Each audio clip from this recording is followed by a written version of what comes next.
சாமியார் அம்மா சொன்னத நினைச்சு மீனா வந்து ரொம்ப கவலைப்பட்டு அழுதுகிட்டே இருக்காங்க. முத்து போய் கேட்கிறாரு, "ஏன் மீனா அழுதுகிட்டே இருக்க? அந்த அம்மா ஏதோ சொல்லிட்டு போயிருச்சு. அதுக்குன்னு அதெல்லாம் நடக்குமா? ஏன் அழுகுற?" அப்படின்ற மாரி கேட்கறாங்க. அதுக்கு வந்து மீனா சொல்றாங்க, "இல்ல வேற ஏதாவது சொல்லியிருந்தா கூட பரவால்ல. ஆனா மாமாக்கு ஏதோ ஆயிரும் அப்படின்னு சொன்னத தான் என்னால தாங்கிக்க முடியல. என்னால மாமாக்கு ஏதோ ஆயிருமாங்க?" அப்படின்ற மாதிரி முத்துவ பார்த்து கேட்கறாங்க மீனா. அதுக்கு வந்து முத்து சொல்றாரு, "அந்த அம்மா தான் ஏதோ உளறிட்டு போயிருக்கு அப்படின்னா, நீயும் அத நினைச்சு ஏன் நம்பிட்டு இருக்க? அதெல்லாம் கிடையாது. அதெல்லாம் பொய். இதெல்லாம் நம்பக்கூடாது." அப்படின்ற மாரி முத்து வந்து சொல்லிட்டு இருக்காரு. அதுக்கு வந்து மீனா சொல்றாங்க, "என்னதான் சொன்னாலும் அது பொய்ன்னு தெரிஞ்சாலும் என்னால வந்து மாமாக்கு ஏதோ ஆயிரும் அப்படின்றத வந்து ஏத்துக்கவே முடியல. நான் பேசாம இந்த வீட்ட விட்டு போயிறவா?" அப்படின்ற மாரி கேட்கறாங்க.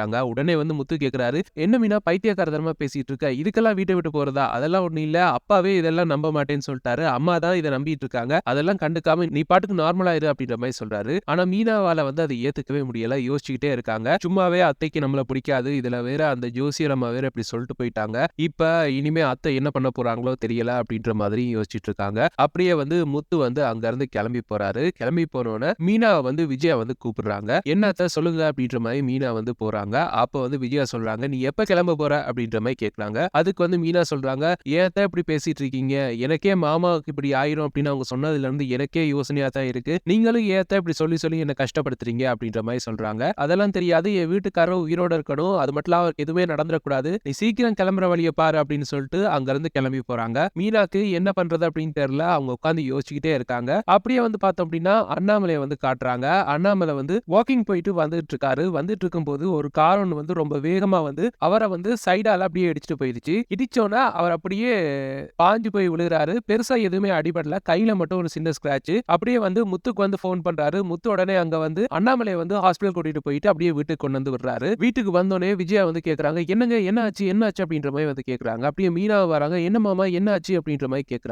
அப்படியே ரவியும் வராரு. அப்படியே மனோஜும் வந்து பார்க்குறாங்க. எல்லாருமே பதறி போய் பார்த்துக்கிட்டு இருக்காங்க.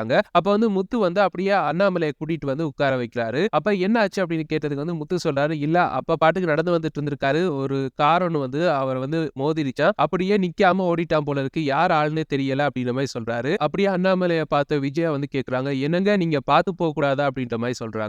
அப்ப வந்து அண்ணாமலை வந்து சொல்றாரு, "நான் பார்த்து ஓரமா தான் போயிட்டு இருந்தேன். இவனா தான் வந்து இடிச்சான். நிக்க கூட இல்ல. யாருன்னே தெரியல ஓடிட்டான்." அப்படின்ற மாரி சொல்லிட்டு இருக்காரு. "பாத்தீங்களா உங்க பாட்டுக்கு ஓரமா போய் இப்படி நடந்திருக்கு. எல்லாம் இவ வந்த ராசி தான். இவள மொத வீட்ட விட்டு தொரத்தணும்." அப்படின்ற மாரி மீனாவ பார்த்து ஏசுறாங்க. அப்ப வந்து அண்ணாமலை வந்து சொல்றாரு, "இதுக்கும் மீனாக்கும் என்ன சம்மந்தம்? எவனோ ஒருத்தன் வந்து என்ன இடிச்சதுக்கு மீனா என்ன பண்ணுவா?" அப்படின்ற மாரி கேட்கிறாரு. "இல்ல இல்ல அந்த ஜோசியரம்மா சொன்னாங்கல்ல, இவ தான் எல்லாத்துக்குமே காரணம். இவனால தான் நம்ம வீட்ல இவ்வளவு பிரச்சனை போயிட்டு இருக்கு. இவள எப்ப தொரத்த போறீங்கன்னு தெரியல. என் புருஷனுக்கு ஏதாவது ஆகட்டும் உனக்கு இருக்கு." அப்படின்ற மாதிரி மீனாவ பார்த்து மிரட்டிட்டு விஜயா வந்து அங்கிருந்து கிளம்பி போறாங்க. கிளம்பி போயிட்டு அப்படி நேரா சிந்தாமணிட்ட வந்து சொல்றாங்க, "இப்படி வந்த ஜோசியர் அம்மா வந்து இவ்வளவு விஷயம் சொல்லியிருந்தாங்க. இப்ப வந்து பார்த்தோம் அப்படின்னா, என் புருஷனுக்கு வந்து ஒரு ஆக்சிடென்ட் ஒண்ணு ஆயிருச்சு. எனக்கு ரொம்ப பயமா இருக்கு. என்ன பண்றதுன்னே தெரியல." அப்படின்ற மாரி புலம்புறாங்க. அப்ப வந்து சிந்தாமணி வந்து சொல்றாங்க, "ஆமா அந்த சாமியார் அம்மா வந்து என்கிட்ட சொல்லியிருந்தாங்க. உங்க வீட்ல பெரிய பிரச்சனை இருக்கு அப்படின்ற மாரிலாம் சொல்லியிருந்தாங்க. அவங்கள வந்து நீங்க வந்து வீட்ல இருந்து தொரத்தி விட்டீங்க அப்படின்ற மாரி சொல்லி ரொம்ப கவலைப்பட்டாங்க. ஏதோ பரிகாரம் இருக்கு அப்படின்ற மாரி கூட சொல்லிட்டு இருந்தாங்க."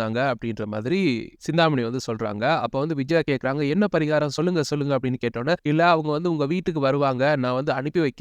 அங்க வந்து பரிகாரம் என்ன என்ன பண்ணா சரி வரும் அப்படின்றத நீங்க கேட்டுக்கங்க." அப்படின்ற மாரி சொல்றாங்க. அப்ப வந்து விஜயா வந்து சொல்றாங்க, "சரி சீக்கிரம் அனுப்பி வைங்க. என் புருஷன் உயிர் ரொம்ப ஆபத்துல இருக்கு." அப்படின்ற மாரி சொல்றாங்க. "கண்டிப்பா அனுப்பி வைக்கிறேன்." அப்படின்ற மாதிரி விஜயா போனதுக்கு பிறகு அந்த சாமியாருக்கு ஃபோன் பண்ணி வர சொல்றாங்க சிந்தாமணி. வந்தோனே சொல்றாங்க, "உனக்கு இன்னொரு வேலை இருக்கு. நான் சொல்றேன் அப்படின்னு சொன்னேன்ல, அது வந்துருச்சு. அதுக்கான நேரம் வந்துருச்சு." அப்படின்ற மாரி சொல்றாங்க. என்ன ஆச்சு?" அப்படின்ற மாரி அந்த சாமியார் கேட்க, "இல்ல அந்த அம்மா வீட்டுக்காரருக்கு வந்து ஒரு ஆக்சிடென்ட் வந்து நானே ஏற்படுத்தினேன். இப்போ வந்து அவங்களுக்கு ஒரு பயம் வந்துருச்சு. சோ கண்டிப்பா இப்ப அந்த பொண்ண வந்து வீட்ட விட்டு அனுப்பிறலாம். இப்ப நான் சொல்ற மாதிரி அங்க போய் செய். கண்டிப்பா வந்து இந்த வாட்டி மிஸ்ஸே ஆகாது." அப்படின்ற மாரி சொல்றாங்க.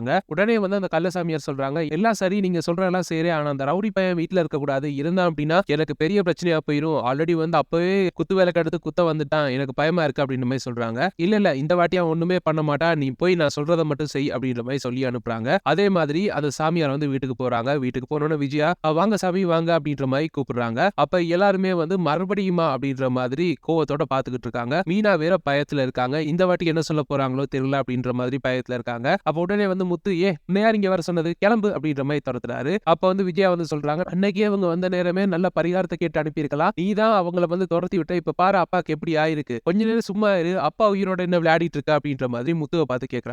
"அம்மா எவனோ ஒரு டிரைவர் வந்து மோதிட்டு போனதுக்கு இந்த சாமியார வீட்டுக்கு கூப்பிட்டு வச்சு என்னம்மா பண்ண போற?" அப்படின்ற மாரி முத்து வந்து கேட்கறாரு. "உனக்கு ஒண்ணும் தெரியாது. நீ பேசாம இரு." அப்படின்னு சொல்லிட்டு அந்த சாமியார வந்து மறுபடியும் கூப்பிடுறாங்க. அந்த சாமியார் வந்தோனே சொல்றாங்க, நான் அப்பவே சொன்னேன், நீங்க கேட்கல. இப்ப பாத்தீங்களா உங்க புருஷனுக்கு என்ன இருக்கு அப்படின்ற மாதிரி விஜயா பார்த்து சொல்றாங்க. ஆமா சாமி, எனக்கு ஒரே பயமா இருக்கு. என் புருஷன் உயிரை காப்பாத்தணும். என்ன பண்ணணும் என்ன பண்ணணும் அப்படின்னு கேக்குறாங்க. அதுக்கு அந்த போலீஸ் சாமியார் வந்து சொல்றாங்க, நான் சொல்ற மாதிரி பண்ணுங்க. உங்களால வந்து உங்க 2வது மருமகளை வீட்டை விட்டு அனுப்ப முடியல அப்படின்னா உங்களுடைய மூத்த மருமக இருக்காங்கல்ல, அதாவது இப்ப உங்க பையனை விட்டு பிரிஞ்சிருக்காங்கல்ல, அவங்கள வந்து மறுபடியும் வீட்டுல சேர்த்துக்கங்க. உங்க பையனை வந்து மறுபடியும் ஒருக்கா உங்களுக்கு தாலி கட்ட சொல்லுங்க. அவங்கள மறுபடியும் வீட்டுல சேர்த்துக்கிட்டீங்க அப்படின்னா அவங்க ராசியும் இவங்க ராசியும் பேலன்ஸ் ஆகி உங்க புருஷனுக்கு ஒண்ணும் நடக்காது அப்படின்ற மாதிரி சொல்றாங்க. உடனே வந்து குறுக்க மனோஜ் வந்து என்ன சொல்லிட்டு இருக்கீங்க, நினைச்சு ஒரு கதை சொல்லிட்டு இருக்கீங்க அப்படின்ற மாதிரி மனோஜ் வந்து நடுவுல வராரு. அதெல்லாம் முடியாது, வேணா முத்து மீனா வீட்டை விட்டு அனுப்பு அப்படின்ற மாதிரி சொன்னோட உடனே முத்து கோவப்படுறாரு. ஏன் அவங்க சொன்னதை உன்னால பண்ண முடியாது, என் பொண்டாட்டியை மட்டும் நான் வீட்டை விட்டு அனுப்பணுமா அப்படின்ற மாதிரி கேட்கிறாரு. அதெல்லாம் முடியாது, மறுபடியும் எல்லாம் என்னால அவரோட வாழ முடியாது அப்படின்ற மாதிரி மனோஜ் வந்து சொல்றாரு.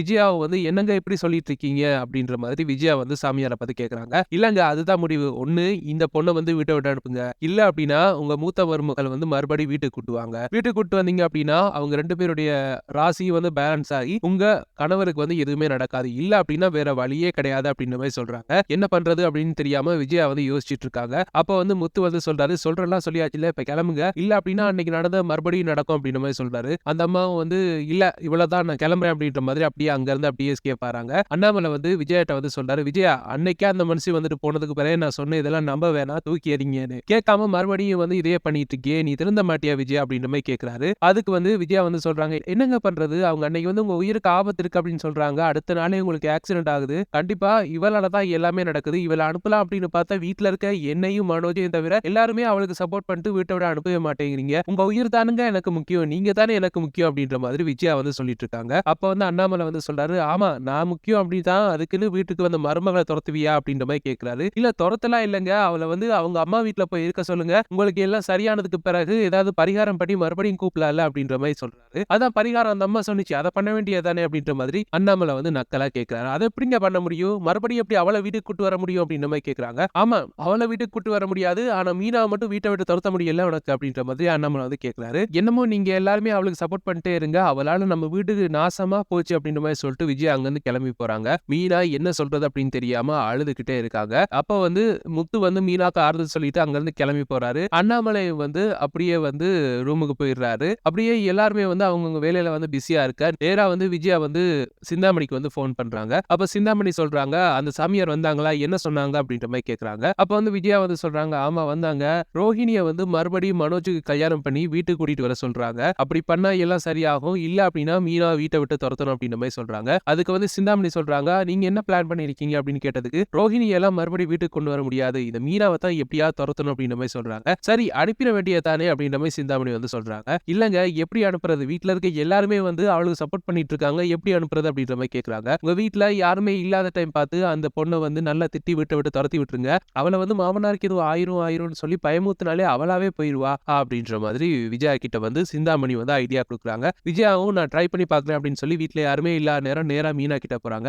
மீனா இங்க வா அப்படின்ற மாதிரி கூப்பிடுறாங்க. அவங்க சொல்லுங்க அத்தை அப்படின்ற மாதிரி ஓடி வராங்க. ஓடி வந்தோடனே உனக்கு உங்க மாமனார் மேல அக்கறை இல்லையா அப்படின்ற மாதிரி கேக்குறாங்க. அது எப்படி அத்தை இல்லாம இருக்கும், அவங்க என் அப்பா மாதிரி அப்படின்ற மாதிரி சொல்றாங்க. உங்க அப்பா மேல அக்கறை இருக்கு அப்படின்னா நீ வீட்டை விட்டு வெளியே கிளம்பு, நீ இருக்கிறதால அவர் உயிருக்கு அடுத்தடுத்து ஆபத்து வந்துகிட்டே இருக்கு. நேத்து நடந்தது ஒரு சின்ன ஆக்சிடென்ட், அடுத்தடுத்து வேற என்ன நடக்குமோ அப்படின்னு சொல்லி எனக்கு பயமா இருக்கு, நீ கிளம்பிரு, நீ இந்த வீட்டுல வேணாம் அப்படின்ற மாதிரி விஜயா வந்து சொல்லிட்டு இருக்காங்க.